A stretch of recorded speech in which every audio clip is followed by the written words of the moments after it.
I never thought my quiet retirement would turn into the fight of a lifetime. One morning, a thick envelope landed in my mailbox with a demand so outrageous it nearly stopped my heart, a $250,000 fine from the HOA, accusing me of trespassing on land I had lived on for over 3 decades. They said my fence, my shed, even the garden my late wife once tended were all illegal. But here's the twist: the same people threatening to bankrupt me had been living large on my property for years without even knowing it. Pools, garages, luxury wings, all built on land my father left me. They tried to crush me with lawyers and intimidation, but what I uncovered next didn't just save my home, it put their entire empire in jeopardy. The morning it all began felt as ordinary as any other. I was sipping coffee on my porch, listening to the faint crow of my rooster, when the familiar sound of the mail truck rumbled down the street. After 30 years in this house, I knew that routine by heart. Mail at 9:15 sharp, usually nothing more dramatic than utility bills and the occasional flyer for some overpriced landscaping service. But that morning, when I pulled a thick, heavy envelope from the mailbox, the air seemed to shift. The gold-stamped return address read Silver Creek Estates, Homeowners Association.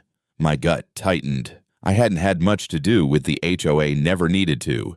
I'd kept to myself, tended my garden, fixed up my fence, and lived a life as quiet as the surrounding hills. Yet something about the expensive lettering on that envelope screamed trouble. I stood in the driveway, the late morning sun beating down, and tore it open. The words on the first page made my blood run cold. Violation notice. Fine of $250,000. My jaw went slack. The letter accused me of 3 violations: illegal fence placement, unauthorized structures, and encroachment on HOA green space. My fence. It had been standing in the same place for 3 decades, hammered into the ground by my own father, back when this neighborhood was nothing but dirt roads and farm plots. Unauthorized structures. They were talking about my tool shed, my chicken coop, and the gazebo where my late wife, Margaret, used to read every evening, and the so-called encroachment. That was my vegetable garden, where I had grown tomatoes for longer than most of these mansion dwellers had even lived in this state. The fine wasn't just outrageous, it was absurd. $250,000 for existing on my own land. My hands shook as I read on. The notice stated that if I didn't remove the violations within 30 days, the HOA would pursue legal action, liens, and possibly forced sale. They were threatening to take everything I had worked for, everything my father had left me. Just then, Martha Lee, my neighbor across the street, waved from her lawn. She was watering her hydrangeas, blissfully unaware of the bombshell I was holding. "Good morning, George," she called cheerfully. "Mail, bringing you good news." I forced a smile and raised the envelope, too numb to answer properly. If only she knew. Before I had time to sit and catch my breath, I heard the sharp click of high heels against gravel. Looking up, I saw her Victoria Langford, president of the Silver Creek HOA. She was the kind of woman you could smell trouble on from a mile away. Designer sunglasses, a clipboard clutched like a weapon, and the posture of someone who had never been told no in her life. 2 other board members followed behind her, whispering like sycophants attending their queen. "Mr. Miller," she announced, not even bothering with a greeting. Her tone was clipped, rehearsed, dripping with disdain. "We've documented several major violations on your property, and I'm here to confirm them before we proceed with legal action." She strutted across my yard as though she owned it, pointing to my fence, my garden, my shed, and scribbling on her clipboard. Every word out of her mouth was like gasoline on a growing fire in my chest. This fence crosses into HOA land. That shed violates setback codes. This garden encroaches on green space reserved for the community. I tried to keep calm, but my patience snapped when she dismissed my protests. "Mrs. Langford," I said firmly, pulling out my original property deed from 1971, a document I kept in a fireproof safe for decades. "My boundaries are right here in black and white. That fence has stood in the same place since my father put it in." She didn't even glance at the papers. With a flick of her manicured hand, she said, "Irrelevant. Those documents are outdated. We have a modern survey from 2012 that shows otherwise. You're trespassing. Mr. Miller, whether you realize it or not." I felt my face flush with anger. The arrogance in her voice was enough to make a man's blood boil. Fortunately, Martha had crossed the street by then. She placed her hands on her hips and said, "Excuse me, but I've lived here for 25 years, and that fence has never moved an inch. I'd know. I've looked at it from my kitchen window every morning since I moved in." Victoria didn't falter. She smiled coldly, the kind of smile wolves give before they bite. "I'm afraid you're mistaken, Mrs. Lee. The updated lines don't lie. This isn't personal, it's procedure. Procedure." That word echoed in my head like a curse. To her, this wasn't my life, my land, my memories. It was paperwork, something to be swept aside with the stroke of a pen. She threatened legal action again, then turned on her heel and marched off, her heels crunching against my gravel like nails on a coffin lid. I stood frozen, fists clenched, staring at the dust she left behind. My home wasn't just a house. It was where I raised my children, where my wife's laughter once filled the evenings, where every fence post and garden row carried decades of sweat and history. And now, these people, these million-dollar homeowners with their manicured lawns and imported cars, thought they could scare me into surrender. But I wasn't about to roll over. I'd spent 45 years in construction, studying blueprints, managing sites, and understanding boundaries better than most surveyors. If they wanted a fight, they had chosen the wrong old man. That night, I couldn't sleep. The violation notice sat on my kitchen table, illuminated by the dim glow of the lamp, taunting me. My father's words echoed in my mind. "Land is the one thing they can't make more of. Son, guard it with your life." So that's what I decided to do. Guard it. With every tool, every ounce of knowledge, and every drop of stubbornness I had left in me. They thought they could intimidate me with threats of lawsuits and money. But I knew something they didn't. Truth leaves a paper trail. And if my gut was right, theirs wouldn't stand up to scrutiny. I poured myself another cup of coffee, pulled out my old surveying tools from the garage, and made a promise right then and there they weren't going to steal 1 square inch of my father's land, not while I still had breath in my body. The following morning, I woke with a determination I hadn't felt in years. The violation notice still sat on my table, mocking me with its gold-embossed header and threats written in neat legal jargon. I brewed a pot of coffee strong enough to strip paint, pulled my father's old deed from its folder, and studied the survey descriptions like a general reviewing a battle map. Something was wrong, deeply wrong.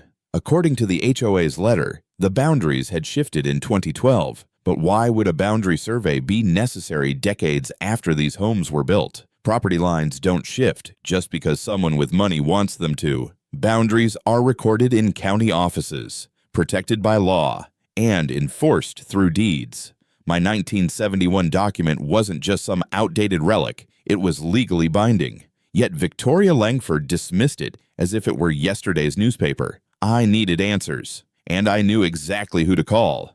Daniel Brooks had been my closest friend back in the construction days, a lawyer who specialized in property disputes before retiring a few years earlier. He still kept an office downtown, mostly consulting on cases when younger attorneys needed a veteran's wisdom. When I told him about the fine and the so-called updated survey, he whistled low. "George," he said, leaning back in his chair, "this stinks. HOA fines usually run a few $100 for grass length or a mailbox color. 250 grand. That's a shakedown. And this survey they're waving around if it was done after development. It deserves a closer look. You need an independent surveyor, someone who can prove where your lines actually are. Do it fast before they push for court." His words stuck with me. I drove home with my mind racing, passing by the towering mansions that loomed over my modest property. Their infinity pools sparkled in the sun. Their stone facades glimmered like castles,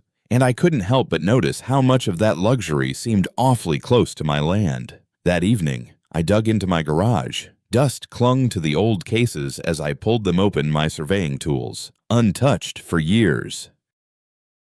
A handheld GPS unit, metal stakes, measuring tapes, even a battered metal detector I once used on job sites.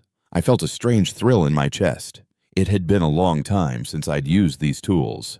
But the knowledge hadn't left me. Boundaries were in my blood. I started with the obvious, my fence line. According to my father's deed, the northern boundary should line up with 3 iron stakes he set back in the 70s. Over time, they'd been buried by grass and soil, but I remembered where he'd hammered them in. Using the metal detector, I swept along the fence until I heard the sharp beep. Digging carefully with a spade, I struck metal. My heart pounded as I pulled up a rusted iron stake, exactly where it should be. I checked another spot, then another. Each time, the stakes matched the deed perfectly. My fence hadn't budged an inch, which meant one thing: the HOA's claim was wrong, deliberately wrong. But as I expanded my search, I uncovered something that made my hands shake. The stakes didn't just confirm my fence's accuracy, they revealed that my land extended further than the current boundaries showed. In fact, it overlapped with manicured lawns, fancy driveways, and, most alarmingly, the edge of Victoria's prized swimming pool. I stood there in the fading sunlight, staring across the street at her gleaming estate. The implications hit me like a thunderclap. If my findings were correct, the HOA wasn't fining me for trespassing. They were covering up the fact that they had been trespassing on me. The next day, Martha stopped by with a casserole. She'd seen me digging around with my tools and wanted to know what was going on. I explained, showing her the old deed, the stakes, and my GPS readings. She gasped, covering her mouth. "George, I remember when those houses went up. The crews were always out there moving markers, hammering things in at night. I thought it was strange, but I figured it was all legal." "You're telling me they built on your land?" "That's exactly what I'm telling you," I said grimly. She sat at my kitchen table, eyes wide, her casserole untouched. "You have to fight this. Don't let them bully you. People need to know." Her encouragement meant more than I could admit. For years, Martha had been the kind of neighbor you could count on for sugar, small talk, or a sympathetic ear. Now, she was about to become my first witness. Still, I needed undeniable proof. My preliminary tools could only tell part of the story. For a battle this big, I required precision, the kind only a licensed surveyor with modern GPS equipment could provide. I spent that evening on the phone until I reached Jake Collins, a respected surveyor with 3 decades in the field. He was known in 3 counties as the man who could settle disputes that had dragged on for years. When I explained the situation, especially the suspicious 2012 survey, he grew quiet. "George," he said finally, "I've seen this before. Developers, HOAs, even city councils. Sometimes they pull stunts like this, banking on folks not having the time or resources to fight. But if your land extends the way you think it does, this isn't just a small mistake.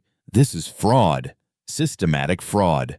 I'll bring my equipment this week, and we'll get the truth." That night, I lay awake, staring at the ceiling fan spinning slowly above me. For years, I'd believed my battles were behind me, my children grown, my wife gone, my days spent quietly tending tomatoes. But now I realized I was being pulled into something much bigger than myself. This wasn't just about a fence or a shed. It was about legacy, justice, and whether ordinary men like me still had a chance against money and power. I thought of my father again, of his calloused hands driving those stakes into the earth half a century ago.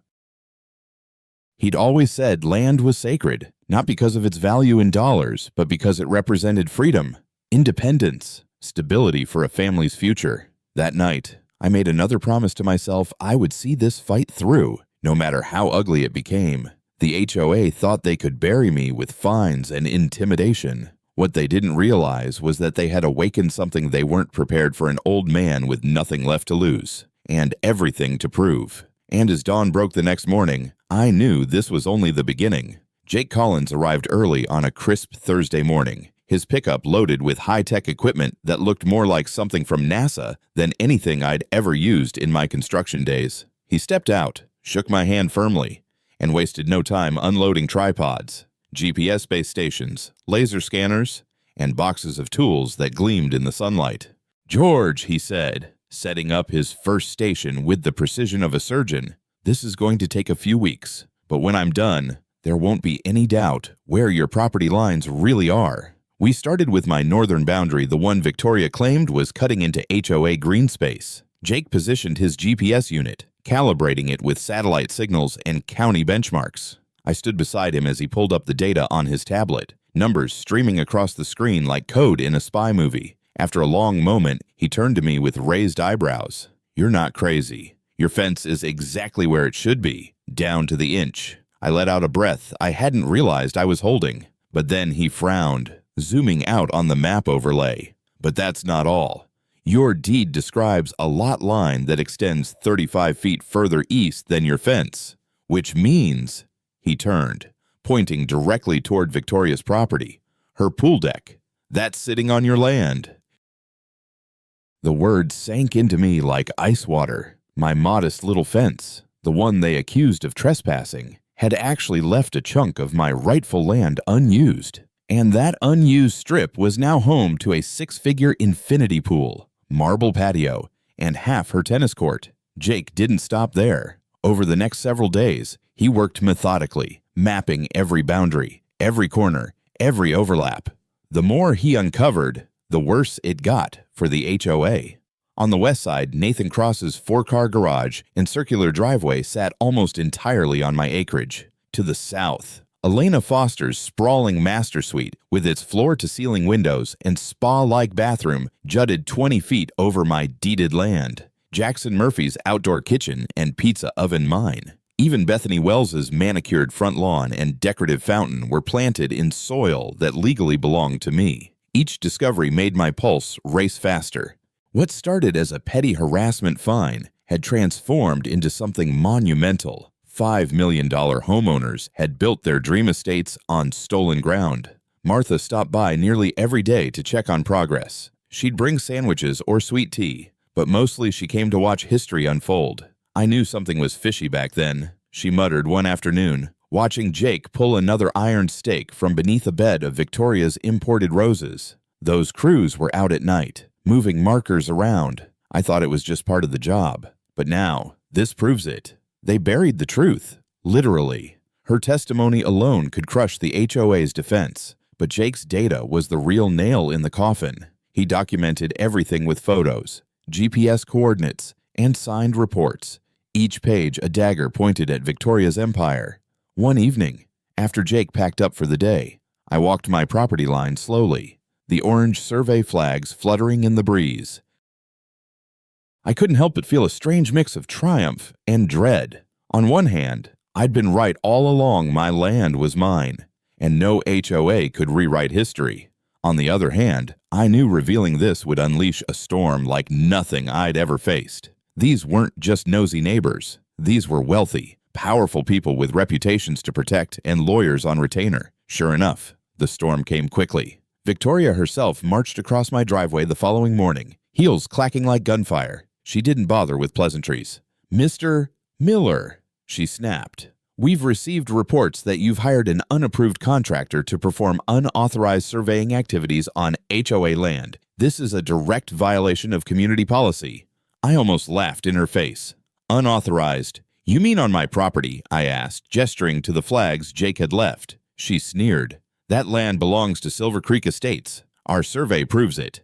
"Your survey," I said calmly, pulling a copy of my father's deed from my back pocket, was filed by a company that shut down years before it was supposedly conducted. Jake's equipment doesn't lie, and neither does this deed. Her expression faltered for a split second, but she recovered quickly, smoothing her designer blazer. "If you continue down this path, Mr. Miller, you'll be facing far more than fines. You'll be bankrupting yourself in court. I strongly suggest you reconsider before you embarrass yourself further." With that, she spun on her heel and stormed back to her mansion, her 2 board members trailing behind like loyal soldiers. I stood there, heart pounding, watching her disappear. She thought threats could scare me. Maybe they would have scared someone else, but not me. Not anymore. That night, Jake stopped by with the preliminary results. He laid out the maps across my kitchen table, the red lines slashing boldly across the fancy properties. "George, this isn't just a boundary dispute. This is a scandal. Whoever filed that 2012 survey forged signatures and falsified coordinates. This was deliberate. And if you take this to court, you're going to own half this neighborhood." I stared at the maps, my pulse racing. For the first time, I realized the full weight of what was happening. This wasn't about me paying a fine or defending a fence. This was about exposing a fraud that reached into the heart of the HOA, the developers, maybe even the county office that approved those building permits. And the deeper I looked, the clearer it became the HOA hadn't just overstepped their bounds. They had built their entire empire on stolen soil. The days following Jake's revelations felt like walking across a minefield, every step echoing with the weight of what I knew. I had proof that Victoria and her board were living large on stolen land, but instead of backing down, they doubled their assault. The harassment came swift, calculated, and relentless. The first strike landed in the form of a noise complaint. At 6 in the morning, the county inspector showed up at my door holding a clipboard. "We've had a report of livestock disturbing the peace," he said flatly, pointing to my rooster crowing in the yard. I nearly laughed. My rooster, Bobby, had been greeting the sun for 15 years, and nobody had complained once until now. The next day, another letter arrived, this one from the city zoning office. Unauthorized agricultural use of residential land. It read, citing my chicken coop as a violation. The irony was so thick I could choke on it. These same neighbors hosted noisy pool parties until 2 a.m. Yet suddenly my hens were a menace to society. By week's end, I received a notice from the health department. Someone had reported unsanitary conditions on my property because I composted kitchen scraps. The inspector found nothing wrong, of course, but the pattern was obvious. Victoria was weaponizing every government agency she could think of, hoping to bury me under paperwork until I surrendered. I kept every letter, filed every complaint, and documented every visit. If they wanted to play dirty, I'd build a case so airtight that not even the slickest attorney could wiggle through. But the HOA wasn't finished. A week later, Victoria herself returned, not with threats this time, but with a smile that made my skin crawl. She stood on my porch in a tailored suit, holding a cashier's check like it was a golden ticket. "George," she said sweetly, though her voice carried the sharpness of a blade, "let's resolve this neighbor to neighbor. $50,000. You drop this nonsense, sign a release, and we can all move forward peacefully." I stared at that check, the numbers glittering under the afternoon sun. $50,000 was more money than I'd seen at once in my life. But compared to the land they'd stolen, compared to the principle of what was happening, it was an insult. I met her eyes, steady as a steel beam. "Mrs. Langford, I don't take money from thieves. If anyone's paying, it'll be you paying me rent for 15 years of trespassing." Her smile froze, then cracked. She stuffed the check back into her folder and left without another word. That night, as I sat on the porch staring at the horizon, Martha joined me with 2 mugs of coffee. "She's scared," she said quietly. "She wouldn't be offering money otherwise." "Scared people do stupid things," I muttered, sipping the bitter brew. "And I think she's just getting started." Sure enough, within days, an announcement arrived in everyone's mailbox. Emergency HOA meeting, mandatory attendance. Martha, who had her ear to the neighborhood grapevine, told me the plan. Victoria intended to paint me as a deranged old man, disruptive and dangerous, undermining the harmony of Silver Creek Estates. The board was preparing a presentation with photos of my so-called violations, hoping to sway the community against me. It was a clever move. If she could isolate me, make me the villain, public opinion might crush me before the truth ever saw daylight. But I wasn't about to walk into their trap unprepared. Jake and I spent the weekend assembling our own presentation high-resolution drone images, GPS overlays, photographs of the unearthed survey stakes, and copies of my deed. We organized everything into a digital slideshow that would leave no room for doubt. On Sunday evening, Daniel Brooks, my old lawyer friend, stopped by with another ally, Rachel Morgan, a sharp-tongued property attorney with 20 years of courtroom experience. "If this goes to trial," Daniel said, "you'll need someone like Rachel. She doesn't flinch in front of judges or bullies." Rachel studied Jake's maps with a frown that slowly turned into a smile. "This isn't a dispute," she said finally. "This is fraud on a scale I haven't seen in years. If you're willing to fight, George, I'll make sure the law is on your side." I shook her hand, feeling a surge of strength. For the first time, I realized I wasn't fighting alone. The day of the emergency meeting arrived, and tension buzzed through the neighborhood like electricity before a storm. The community center parking lot overflowed with cars. People whispered in clusters, some throwing me sympathetic glances, others sneering as if I were already guilty. Inside, the board sat at a long table, elevated like judges in a tribunal. Victoria presided at the center, flanked by her loyal allies. Behind them, a massive projector displayed blown-up photos of my garden, my shed, my fence labeled in bold red letters, "Violations." The room hushed as Victoria rose. Her speech dripped with false concern. She spoke of community standards, of one man's stubborn refusal to respect boundaries, of property values at risk because of my defiance. By the time she finished, several heads were nodding in agreement. Then she called my name.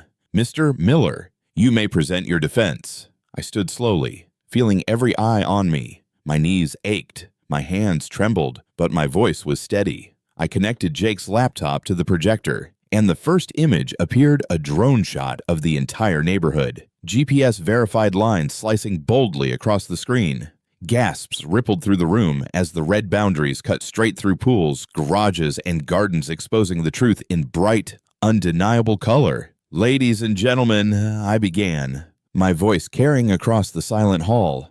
"I've been a surveyor for 45 years. Tonight, I'm going to show you the difference between accusations and measurements, between lies and facts." As I advanced the slides, each revelation hit harder than the last. Victoria's infinity pool, built entirely on my land. Nathan's garage, mine. Elena's bedroom suite, mine. Jackson's outdoor kitchen and Bethany's front lawn, mine. The room exploded into murmurs, some in shock, others in outrage. I could see Victoria's face blanch, her mask of control cracking under the weight of evidence. And then I delivered the final blow, side-by-side images of the 2012 survey and the forged signatures. "This," I said, pointing, "is the document your HOA used to fine me, filed by a company that ceased to exist 4 years before it was dated. A forgery, a fraud." The silence that followed was absolute. For the first time since this nightmare began, I saw fear flicker in Victoria's eyes. She opened her mouth to object, but no sound came out. The truth was too heavy, too undeniable. And as the board scrambled, as neighbors argued among themselves, I realized something: the tide had turned. The HOA had picked the wrong man to bully. This wasn't just my fight anymore. It was the beginning of a war they could not win. The emergency HOA meeting was supposed to be my execution. That much was obvious the moment I walked into the Silver Creek Community Center. The room had been arranged like a courtroom drama board, members lined up at a long table facing the audience, their backs to a massive projector screen. Victoria sat in the middle, draped in a designer suit so sharp it could cut glass, with 2 lawyers flanking her like bodyguards. The atmosphere hummed with anticipation. Neighbors filled every seat, some standing in the back, eager to witness the downfall of the old man who dared to defy the HOA. But the downfall wasn't mine. Not tonight. Victoria opened with her usual venom disguised as professionalism. She clicked through glossy slides showing my shed, my chicken coop, my fence, each one stamped with the word "violation" in bold red. She spoke of community standards, property values, and disruptive behavior. Her tone dripped with condescension, portraying me as a confused relic refusing to adapt to modern order. The crowd nodded along, some whispering in agreement, others avoiding my eyes. By the time she finished, you could almost taste the smugness radiating from her side of the room. Then it was my turn. I stood slowly, my knees stiff but my resolve sharper than ever. Jake set up his laptop on the projector, and the first drone image appeared, an overhead shot of the entire neighborhood. Thick red GPS-verified lines sliced across the screen, carving through pristine lawns and luxury additions like a scalpel. The audience gasped audibly, the sound swelling like a wave. "Ladies and gentlemen," I said, my voice steady though my hands trembled slightly. "I've spent 45 years as a surveyor. Tonight, I'm not here to argue feelings or opinions. I'm here to show you facts, measurements, records, and evidence that speak louder than any accusation." I clicked to the next slide. Victoria's infinity pool glistened in the image, overlaid with bright boundary lines proving it lay entirely on my land. A murmur of shock rippled through the audience. The following slide exposed Nathan Cross's prized 4-car garage and circular driveway, likewise intruding deep into my property. Gasps turned to whispers as Elena's lavish master suite, Jackson's outdoor kitchen, and Bethany's front lawn all appeared in turn, each one a glaring example of how the HOA board had been living large on soil that wasn't theirs. Victoria's composure faltered. Her hands twitched against her clipboard, lips pressed tight. One of her lawyers leaned close, whispering furiously, but the damage was done. "And here," I said, moving to the final slide, "is the survey they've been using against me. Dated 2012, filed by a company that shut down in 2008. I zoomed in on the forged signatures, side by side with the state database showing no such licensed surveyor existed. This isn't a survey, it's a forgery. A fraud designed to make my land disappear on paper, so the board could build their playground on it." The silence was suffocating. Even the hum of the projector seemed louder than the stunned crowd. Then, from the back row, Martha stood. "I remember," she said loudly, her voice trembling but strong. "When those houses were built, I saw workers moving the old stakes. They told us they were just updating boundaries for development. I thought it was legal, but I see now it was theft." Her words shattered the room. Several longtime residents nodded, some speaking up with their own memories of suspicious construction activity. Others turned on the board, whispering accusations of deceit. The tide had shifted in real time, and Victoria knew it. She tried to fight back, rising to her feet with forced indignation. "This man is misleading you. GPS surveys can't be trusted. These are fabricated accusations meant to destroy the integrity of our community." But before she could finish, Jake calmly stood and held up his license. "I am a state-certified surveyor with 30 years of experience. My credentials are verifiable, my equipment calibrated, my findings confirmed against historical deeds. You can deny opinions. Mrs. Langford, you can't deny math." A smattering of applause broke out, hesitant at first, then growing bolder. Victoria's face drained of color as she realized the meeting had slipped beyond her control. Nathan leaned toward her, whispering angrily. Elena shuffled papers with shaking hands. Jackson avoided eye contact altogether. Bethany sat frozen, lips pressed in a thin line, as though she'd just realized the fountain in her front yard might bankrupt her. I closed my presentation with the simplest of words. For decades, I've cared for this land. I never wanted conflict, never wanted attention. But when someone tries to steal what's yours, you fight back. And I will fight, in court if necessary, until justice is done. The room erupted some clapping, some shouting, some storming out in anger. Lines were drawn that night, half the neighborhood rallying behind me, the other half circling the wagons around Victoria and her board. As the meeting descended into chaos, I quietly packed up my equipment. I didn't need to gloat. The truth was now out in the open, and no amount of bluster could stuff it back in. Outside, under the cool night air, Martha clutched my arm. "You did it, George," she whispered. "They're finished." I wasn't so sure. People like Victoria didn't accept defeat easily. She'd fight with every dollar, every connection, every trick in the book. And as I looked back at the glowing mansion windows across the hill, I knew this was far from over. The real war hadn't even started. Because exposing the truth in a community meeting was one thing. Winning in a court of law against millionaires with bottomless pockets would be another battle entirely. The fallout from the HOA meeting hit harder than I expected. By sunrise the next morning, the entire neighborhood was buzzing. Some folks came by to pat me on the back, calling me brave for standing up to Victoria. Others turned their heads when I walked by, whispering that I was ruining the community and destroying property values. It felt like living in two different worlds, at once half allies, half enemies, and every one of them a neighbor I'd known for years.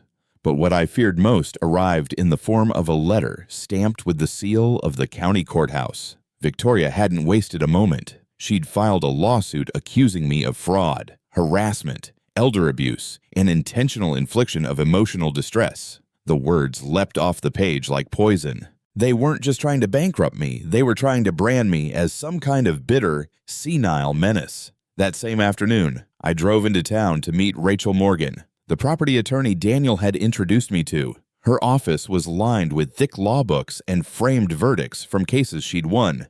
She flipped through the HOA's complaint, snorted, and tossed it on her desk. "This," she said sharply, "isn't a legal claim. It's a smear campaign dressed up in legalese. Don't panic. George, if they want war, we'll give them one." Rachel explained that the first step was filing a counterclaim.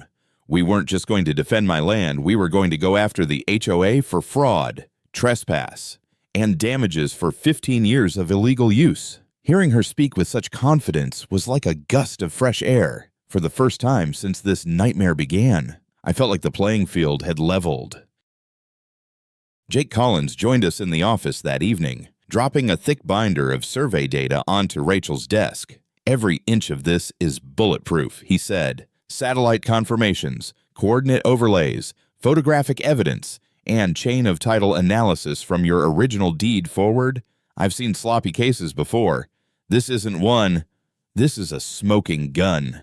Rachel leafed through the binder, her smile widening with each page. "If this holds up in court, and it will, Victoria's empire is built on sand, and sand crumbles fast." Still, the weeks that followed tested me in ways I never imagined. Every day brought new paperwork, depositions, interrogatories, requests for records. Rachel warned me the HOA's lawyers would try to drown me in costs and delays, hoping I'd cave. And she was right. By month 2, I'd already spent tens of thousands in legal fees, more money than I'd ever laid out since my wife's hospital bills. To make matters worse, the harassment from the HOA escalated. Victoria filed noise complaints whenever my rooster crowed, even though sunrise was hardly a crime. She called code enforcement on my vegetable garden, claiming it attracted pests. At one point, she even accused me of running an illegal farm business because I sold eggs to a few neighbors. It was harassment by 1,000 cuts, each one designed to bleed me dry. But I wasn't about to back down. One night, as I sat at my kitchen table buried in paperwork, Martha knocked on my door with her notebook in hand.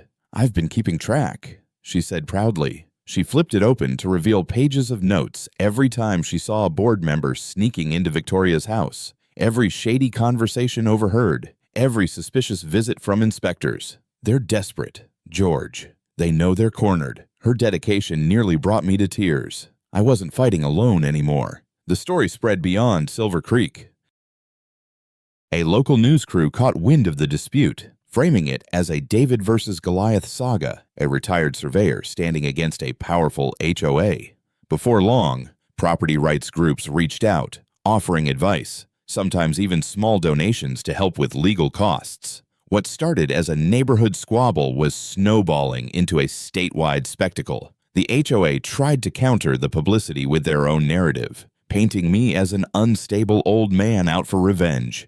Their attorneys spoke to the press about protecting the integrity of the community and resisting frivolous claims. But the evidence Jake had uncovered didn't care about narratives. Numbers don't lie, and numbers were on my side. By month 4, settlement offers started rolling in. First $50,000, then $100,000, eventually $200,000 for me to drop the case and sign away any claim to the encroached land.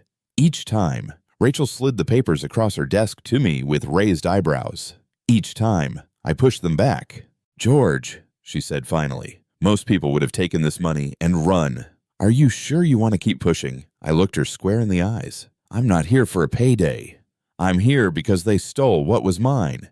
And if I give in now, they'll just do it to someone else." Her expression softened. "Then we fight to the end." By month 6, the case had exploded into a full-blown legal war. Both sides filed motion after motion arguments about whether GPS data was admissible, whether Jake's qualifications were sufficient, whether my 1971 deed carried more weight than the HOA's bylaws. It was like watching lawyers play chess with my life as the prize. But the support I received kept me standing. The State Surveyor Association filed a brief supporting Jake's methods, calling GPS surveying the gold standard of modern boundary determination. Property rights advocates rallied, warning that if HOAs could override deeds with fraudulent surveys, no homeowner in America was safe. The pressure on Victoria and her allies mounted. Behind closed doors, they bickered. Rumors swirled about some board members blaming her for dragging them into disaster. But Victoria herself never wavered, at least not in public. She still strutted into hearings with her $1,000 suits and cold smiles, still spat venom at me across the table. Yet I could see the cracks forming. Her empire wasn't just shaking, it was starting to crumble. One evening, as the sun dipped below the horizon, Rachel called me with news. Trial's been scheduled. 8 months from now, jury trial. They're giving us plenty of time, which means this case is big. George, this could set precedent across the state. I hung up the phone, staring out across my land, the land my father once tilled with his bare hands. 8 months of battle still lay ahead, with costs, stress, and no guarantees. But I felt no fear.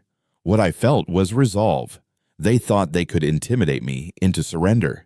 But all they had done was awaken the fight of my life, and I intended to win. The morning of the trial felt like walking into a storm you could see coming from miles away but couldn't avoid. The county courthouse loomed against the gray sky, its steps crowded with reporters, cameramen, and protesters carrying signs. Some signs read, "Property rights are sacred," while others parroted the HOA's narrative, "Stop the nuisance old man." The air buzzed with tension, and for a moment I almost wished I could crawl back into bed and let the world tear itself apart without me. But that wasn't an option. Not anymore. Inside the courtroom, the scene was surreal. Rows of spectators filled the benches, many from outside Silver Creek, who had followed the case through news reports. Property rights activists sat beside curious citizens, their faces intent, waiting for the battle to unfold. At the front, Judge Catherine Wu presided, her black robe as commanding as her reputation. She was known for slicing through theatrics and drilling down to facts. If anyone could see through Victoria's manipulation, it was her. On my side, Rachel Morgan looked sharp and unflappable, her case files neatly stacked. Jake Collins seated behind her with his GPS equipment ready for demonstration. Martha had come too, a quiet presence of support, sitting where I could see her smile every time I turned around. Across the aisle, Victoria sat with her legal dream team, 3 attorneys in tailored suits, their briefcases gleaming like weapons. She wore her defiance like armor, chin raised, lips curled in a faint smirk. But I saw the stiffness in her shoulders, the way her eyes darted to the jury box. She was nervous, though she'd never admit it. The trial opened with the HOA's attorneys delivering their narrative. They painted me as a bitter old man clinging to outdated deeds and trying to claw wealth from my successful neighbors. They claimed GPS surveying was unreliable, that boundaries evolve over time with community use, and that my so-called evidence was a vindictive fabrication. Their expert witness, a surveyor for hire, testified that satellite positioning was never meant to settle property disputes and that traditional survey methods should prevail. The jury listened politely, but I caught the doubt flickering across their faces. Something about the argument didn't sit right, and Rachel was ready to drive that wedge deeper. When it was our turn, Rachel rose with the confidence of someone who had been sharpening her blade for months. She introduced Jake, who walked the jury through the basics of GPS surveying. He explained satellite triangulation in plain language, showing how modern instruments can pinpoint boundaries within inches far more precise than anything available when Silver Creek was built. Then he demonstrated live data, right there in the courtroom, pulling coordinates that matched the iron stakes buried under manicured lawns. The effect was electric. Jurors leaned forward, watching numbers appear on the screen, realizing they were witnessing truth in real time. You could almost feel Victoria's lawyers deflate. Rachel then presented the 2012 survey, the HOA's so-called smoking gun. Jake dismantled it like a mechanic exposing a counterfeit part. The signatures didn't match any licensed surveyors. The company had dissolved years before the survey date. The coordinates were mathematically impossible, inconsistent with county benchmarks. "This isn't just sloppy work," Jake said firmly. "It's deliberate fraud." The courtroom went silent, the weight of those words pressing on every person present. Fraud, not mistake, not oversight fraud. Then Martha took the stand. Her testimony was simple, heartfelt, and devastating. She described watching construction crews move boundary stakes during the mansion boom years, how they dismissed neighbors' questions with vague reassurances. She remembered my fence standing exactly where it was today, unchanged for decades. She had no stake in the outcome, no financial gain, no personal vendetta, just the truth. And truth carries its own authority. When Rachel finally called me to testify, I felt my throat tighten. But as I faced the jury, I thought of my father, hammering those original stakes into the earth, telling me that land was a man's legacy. I explained how I had discovered the buried stakes, how the GPS aligned perfectly with my deed, and why I refused every settlement Victoria offered. This isn't about money, I said plainly. It's about the principle that property lines don't change because someone rich decides they want more space. If they can steal from me, they can steal from anyone. The words weren't rehearsed. They came from my gut, raw and unpolished, but I saw something shift in the jurors' eyes. They believed me. Victoria's turn on the stand was a disaster. Under Rachel's cross-examination, her polished facade cracked. She couldn't explain who commissioned the 2012 survey or why the HOA had never verified it. She stammered when asked if she knew the company was defunct. When pressed about offering me cash to settle quietly, she tried to spin it as neighborly goodwill, but the jury wasn't buying it. Her arrogance, once her greatest weapon, had become her undoing. For 2 weeks, testimony, exhibits, and arguments stacked up. By the end, the courtroom was drowning in evidence maps, deeds, photographs, GPS overlays, and sworn statements. The HOA's case looked like a paper house standing against a hurricane. When closing arguments came, Rachel stood tall before the jury. This case is about more than George Miller. It's about every homeowner who's ever been told by powerful neighbors that their rights don't matter. It's about truth versus manipulation, facts versus fraud. The law protects deeds, not arrogance. And the evidence leaves no room for doubt. George's land was stolen, and the thieves wear suits. Her words hung in the air, sharp and undeniable. The jury deliberated for 2 long days. Those hours dragged like years. Every phone ring, every knock at the door made my stomach lurch. Then, finally, we were called back. Judge Wu read the verdict in her measured voice, but the moment the words left her lips, my world changed. The jury finds in favor of George Miller. The disputed property is confirmed to be within his legal ownership as described by the 1971 deed. The HOA is liable for damages and unauthorized use. The courtroom erupted. Supporters cheered. Reporters scrambled. Cameras flashed. I sat frozen in my chair, tears stinging my eyes. Against all odds, I had won. Victoria's face drained of all color. Her attorneys already whispering about appeals. But the damage was done.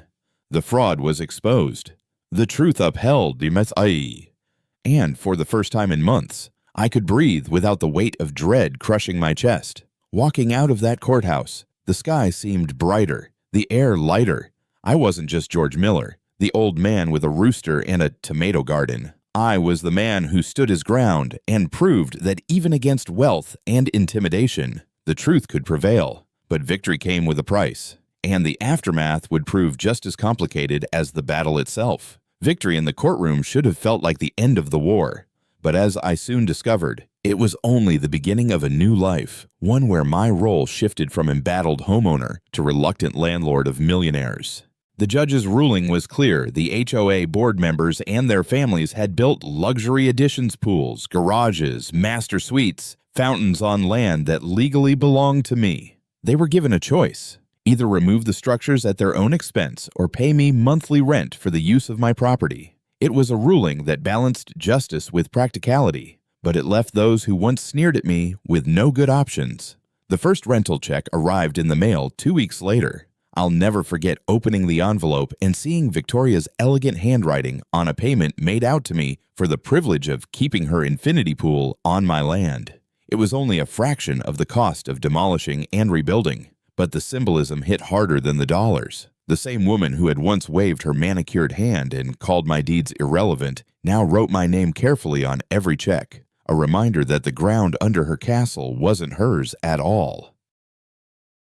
Nathan Cross, the garage man, wasn't much better. He grumbled endlessly about being robbed while cutting me a check every month to keep parking his imported cars on my soil.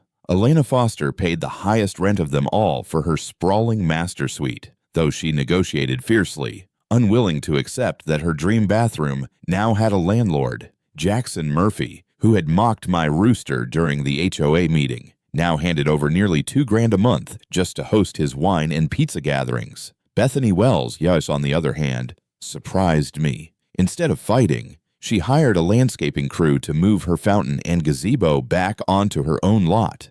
Then, with a measure of grace the others lacked, she signed a modest lease for the sliver of front yard that remained on my side. I respected her for that. The money was more than I had ever seen in my retirement. Checks totaling over $8,000 landed in my account every month. I could have used the windfall selfishly, bought a new truck, traveled, or built myself a palace to rival theirs, but that had never been my way. Instead, I paid off debts, repaired my aging house, and established a scholarship fund for students studying surveying and construction at the local college. If my father's land was going to change lives, it would be for people who worked hard, not for those who tried to steal what wasn't theirs. Still, the shift in power reshaped Silver Creek in ways no one expected. Suddenly, I wasn't the outcast anymore. Neighbors who once treated me like a cranky relic now approached with respect, even deference. Some came seeking advice about their own property lines, worried that what had happened with the fraudulent 2012 survey might repeat itself. Jake and I conducted community workshops, teaching homeowners how to read deeds and spot red flags in surveys. For the first time in decades, people in Silver Creek started questioning the HOA instead of blindly obeying it. As for Victoria, she tried to maintain her queenly composure, but the cracks were obvious. Her once loyal board members began distancing themselves. Some even resigned quietly, unwilling to keep throwing money at a sinking ship.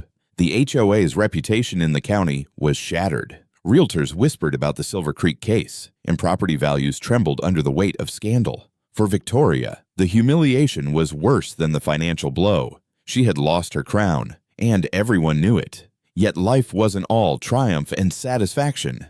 Victory came with shadows. The stress of the trial had taken a toll on my health. My doctor warned me to ease up before I drove myself into the grave. Some neighbors still glared at me, blaming me for dragging the community's name through the mud. And, though the rent money flowed, I carried the heavy responsibility of maintaining agreements with people who despised me but couldn't live without access to my land. But I had no regrets. None. 1 year later, I stood at the edge of my property line, rooster crowing, garden thriving, and flags from Jake's latest annual survey fluttering proudly in the breeze. My land was no longer just soil and wood and grass. It was a symbol, a reminder that truth still mattered, that power didn't always belong to the wealthiest voice in the room. Looking back, I realized something the HOA had tried to erase me, to bury my legacy beneath paperwork and intimidation. Instead, they had handed me the greatest vindication I could imagine. My father's stakes still stood. My wife's gazebo still offered shade. And now, every month, the very people who mocked me contributed to a scholarship fund in my family's name. Sometimes justice doesn't come easy. Sometimes it costs sleepless nights, thousands of dollars, and endless battles. But when it does come, when the gavel falls and the truth rings out clear, it's worth every scar. And if you ask me whether I'd do it all again, the harassment, the lawsuits, the trial, the answer is simple yes. Because no one has the right to steal your land, your history, or your dignity. And sometimes the quiet old man with a fence and a tomato garden turns out to be the toughest opponent of all. If there's one lesson my battle with the HOA taught me, it's this: never underestimate the value of what you've been entrusted with, and never let anyone bully you into surrendering what is rightfully yours. Land, home, and legacy aren't just numbers on a deed, they carry the weight of family history, sweat, and sacrifice. Wealth and intimidation may seem powerful, but truth, backed by persistence and courage, is stronger still. Too many people give up when faced with legal jargon or powerful opponents, but justice belongs to those who stand firm. My fight proved that age isn't weakness. It can be wisdom sharpened into a weapon. So if you're watching this, I want you to remember your voice matters, your rights matter, And you are never too small to push back against giants. Tell me in the comments, have you ever had to fight for something that was yours? Did someone try to take advantage of you? Share your story below. And don't forget to subscribe for more HOA battles, shocking twists, and stories where the underdog gets the last laugh.